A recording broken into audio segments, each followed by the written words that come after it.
Praise the lord. మన ప్రభువును రక్షకుడైన యేసుక్రీస్తు నామములో మీ అందరికీ నా శుభములు. మరి దేవుడిచ్చిన మరొక అవకాశం మీ ముందుకు రావడానికి, ఇలాగ దేవుని వాక్యాన్ని పంచుకోవడానికి దేవుడిచ్చిన కృపను బట్టి, ధన్యతను బట్టి ఎంతగానో వందనాలు చెల్లిస్తున్నాను. ఈరోజు మీ జీవితంలో నిశ్శబ్ద ఛాయలు అలుముకున్నాయా? ఈరోజు మీరు ఏమి చేసినా నిశ్శబ్దంగా ఉన్నదా? దేవుని వాగ్దానాలు, దేవుని వాక్యం మీ పట్ల నిశ్శబ్దంగా ఉన్నదా? ఇక ఏమి చేయలేని స్థితిలో, ఎటు వెళ్ళని స్థితిలో ఉన్నారా? దేవుడు సెలవిస్తున్నాడు, ఈరోజు ఆయన నిశ్శబ్దాన్ని వీడబోతున్నాడు, మీ జీవితంలో అద్భుతాలు చేయబోతున్నాడు. ఆమేన్.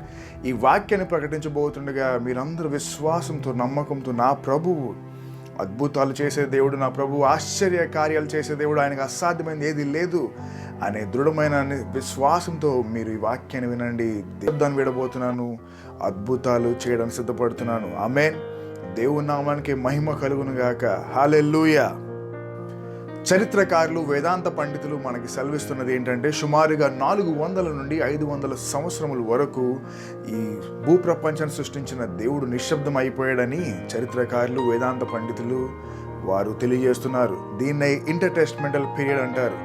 దీన్ని కొంతమంది ఎలాగ వర్ణించారంటే, ఇది నూతన నిబంధనకి ఒక ద్వారంగా కొంతమంది పరిగణిస్తే, మరికొంతమంది ఇది పాత నిబంధనకి, కొత్త నిబంధనకి మధ్య కాల వ్యవధిగా కొంతమంది వర్ణించారు. ఏది ఏమైనప్పటికీ వారు నిశ్చయించింది ఏంటంటే, ఈ భూప్రపంచం పైన ఒక్కసారిగా 400 నుండి 500 సంవత్సరం వరకు ఈ భూప్రపంచాన్ని సృష్టించిన దేవుడు ఒక్కసారిగా నిశ్శబ్దం దాల్చాడు. ఆయన కలలు లేవు, దర్శనాలు లేవు, దేవుని దూతలు లేరు, దేవుడు కథల్లో మానివేశాడు అని వారు సెలవిస్తున్నారు. కానీ మనం చరిత్ర చదివితే మనకు తెలియజేస్తుంది ఏంటంటే, ఈ 400 నుండి 500 సంవత్సరములు దేవుడు ముందు నిశ్శబ్దం అయి ఉన్నాడేమో కానీ ఆయన వెనక నుండి అద్భుత కార్యాలు జరిగించాడు.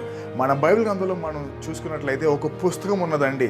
ఆ పుస్తకంలో దేవుడి గురించి కానీ, ఇది దేవుడు చేశాడని కానీ, ఇది దేవుడి ద్వారా జరిగిందని కానీ ఎక్కడ రాయబడలేదు. కానీ ఆ పుస్తకం కనుక మనం చదివినట్లయితే అందులో జరిగిన సమస్తము మన ప్రభు అయిన దేవుడి ద్వారా జరిగినదే. ఆ పుస్తకమే ఎస్తేర్ గ్రంథం. ఎస్తేర్ గ్రంథంలో మనకి ఎక్కడ దేవుడి గురించి ఒక్క మాట కూడా రాయబడలేదు. కానీ అందులో జరిగిన సమస్తము ఆ ప్రభు ద్వారానే జరిగినాయి. ఈరోజు ఒకవేళ మీ జీవితంలో దేవుడు కదలట్లేదు, లేదా దేవుడు కనబడట్లేదండి, దేవుని స్వరం వినపడట్లేదండి, ఎటు వెళ్ళినా ఏం చేసినా నిశ్శబ్దం అండి అనుకుంటున్నారా? మీరేం కంగారు పడిన అవసరం లేదు, భయపడిన అవసరం లేదు. దేవుడు వాక్యం సెలవిస్తున్నది, నేను నీకు ముందు కనపడకపోవచ్చు కానీ వెనక నుండి నేను కార్యాలు జరిగిస్తున్నాను, అద్భుతాల వైపు నేను నడిపిస్తున్నాను, మహాశ్చర్య కార్యాలు నేను జరిగించబోతున్నాను. నువ్వు చేయాల్సిందల్లా నా పైన నమ్మకం ఉంచాలి. ఆమేన్.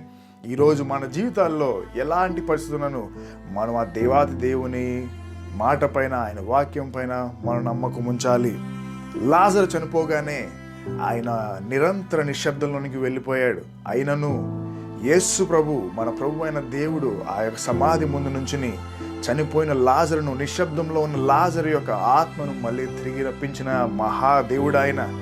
దావీదు తాను రాసిన ప్రతి కీర్తనలో 3 విషయాలు సర్వసాధారణంగా ఆయన రాసేవాడండి. అందులో మొదటిది ఏంటంటే, ప్రభువా నా ప్రార్థన ఆలకించు అనేది మొదటిదైతే, రెండవది ప్రభువా ఆలస్యం చెయ్యకు, అలాగే మూడవది ప్రభువా నీ నిశ్శబ్దాన్ని వీడు. దావీదు చేసిన ప్రార్థన మీరు చేస్తున్నారేమో, ప్రభువా నా ప్రార్థన ఆలకించు, ప్రభువా నీ నిశ్శబ్దాన్ని వీడు, ప్రభువా ఆలస్యం చేయకండి. ప్రభు సెలవిస్తున్నాడు, నేను నీ ప్రార్థన అంగీకరించి ఉన్నాను, నేను నిశ్శబ్దాన్ని విడబోతున్నాను, నేను త్వరగా కార్యమును సఫలపరచబోతున్నాను. ఆమేన్. దేవుడు కార్యం జరిగిస్తున్నాడండి. మీరు నిశ్శబ్దంలో ఉన్నారా? మీ జీవితాల్లో ఎటు వెళ్ళినా ఏమి చేయలేని స్థితిలో ఉన్నారా? ఈనాటి యవనస్తులను అడిగితే నువ్వేం చేయబోతున్నావయ్యా అంటే వారిచ్చే జవాబు నిశ్శబ్దం. నీ జీవిత గమ్యం ఎటు అంటే వారిచ్చే జవాబు నిశ్శబ్దం. నువ్వు ఎటు వెళ్ళాలనుకుంటున్నావు అంటే వారిచ్చే జవాబు నిశ్శబ్దం. ఈరోజు నిశ్శబ్దం ప్రతి ఒక్కరి జీవితంలో సర్వసాధారణం అయిపోయినది. ఎలాగైతే ఒక పంజరంలో పెట్టిన ఒక పక్షి స్వతంత్రం కోసం అది తాపత్రయపడుతుందో, ఎలాగైతే ఒక ఎడారిలో తిరుగుతున్న ఒంటె నీటి కోసం పరితపిస్తుందో, అలాగే ఈరోజు నిశ్శబ్దంలో ఉన్న ప్రతి మానవుడు ఎదురు చూసేది ఏంటంటే ఒక స్వరం. నిశ్శబ్దంలో మీరు అలుముకున్నారా? నిశ్శబ్దంలో మీ జీవితాలు ముందుకు వెళ్తున్నాయా? అయితే దేవుని స్వరాన్ని మీరు వినాలి. ఈరోజు దేవుడు మనకి 3 అద్భుతమైన విషయాలు మనం నేర్చుకోవాలని దేవుడు ఆశపడుతున్నాడు. అదే మనం నిశ్శబ్దంలో ఉన్నప్పుడు మనం నేర్చుకోవాల్సిన మొదటిది ఏంటంటే, మనం ప్రార్థన చేయడం నేర్చుకోవాలి. ఎటువంటి పరిస్థితి అయినను, అది ఎంత అంధకారమైన స్థితి అయినను మనం ప్రార్థన చేయడం నేర్చుకోవాలి. ఎల్లప్పుడూ ప్రార్థన చేయాలి, ఎడతెగక ప్రార్థన చేయాలి. మీరు ప్రార్థన చేయనప్పుడల్లా మీరు అడుగు వాటిని అన్నిటినీ పొందినారని నమ్మి ప్రార్థన చేయాలి. దేవుడు సెలవిస్తున్నాడు, దేవుని ప్రజలుగా మనకిచ్చిన అత్యంత బలమైన ఆయుధం ప్రార్థన. ప్రార్థనతోనే సమస్తము సాధ్యము. చార్ల్స్ స్పర్జన్ గారు ఒకసారి ఈ మాట అన్నారు, మన ప్రార్థన ఎంత బలమైందంటే ఈ భూప్రపంచాన్ని కదిలించే చేతిని కదిలించగలిగింది మన ప్రార్థన. ఈరోజు మీరు ప్రార్థన చేస్తున్నారా? ఒకవేళ చేయకపోతే ప్రభు సెలవిస్తున్నాడు, ప్రార్థన చేయండి. ఈ నిశ్శబ్ద దినాల్లో, ఈ నిశ్శబ్ద ఛాయలు అలుముకున్న రోజుల్లో మనకున్న బలమైన ఆయుధం ప్రార్థన. అలాగే రెండవది, నిశ్శబ్దంలో మనం చేయాల్సిన రెండవ పని ఏంటంటే విశ్వసించడం. ఎటువంటి పరిస్థితి అయినను, అది ఎలాంటి పరిస్థితి అయినను మనం చేయాల్సిందల్లా విశ్వసించడం. ఎందుకంటే విశ్వాసం లేకుండా దేవునికి ఇష్టం ఉంట అసాధ్యం. అలాగే హెబ్రీ రాసిన పత్రిక 11:1 విశ్వాసం అన్నది నిరీక్షింపబడు వాటి యొక్క నిజ స్వరూపము, లేనివి ఉన్నవనుటకు రుజువై ఉన్నది. అవి మీకు కనపడకపోవచ్చు, వినపడకపోవచ్చు, కానీ నేను చేయాల్సింది ఏంటంటే, నా ప్రభు వాగ్దానం చేశాడు, నా ప్రభు తన మాటను సెలవిచ్చాడు, ఆకాశము భూమి గతించును కానీ నా ప్రభు మాట నిరంతరం నిలుచును, గడ్డి వాడిపోవును, పువ్వులు రాలిపోవును కానీ నా ప్రభు మాట నిరంతరం నిలుచును అని మీరు దృఢంగా యేసు ప్రభు పైన, ఆయన మాట పైన విశ్వసిస్తే అద్భుతాలు చూడగలరు. అలాగే మూడవది మనం చేయాల్సింది నిశ్శబ్ద ఛాయల్లో ఏంటంటే, మనము నమ్మకం ఉంచాలి.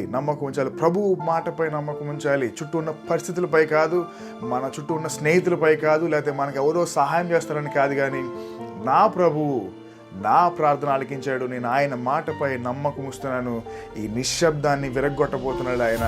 నాకు సంతోషకరమైన దినాలు, ఆనందకరమైన దినాలు, ఆశ్చర్య రీతిలో ఆయన ఆశీర్వాదం నడిపించే దినాలు నా ముందుకు వస్తున్నాయని నేను ప్రార్థన చేస్తూ, విశ్వసిస్తూ, నమ్మకంతో ముందుకు సాగాలి.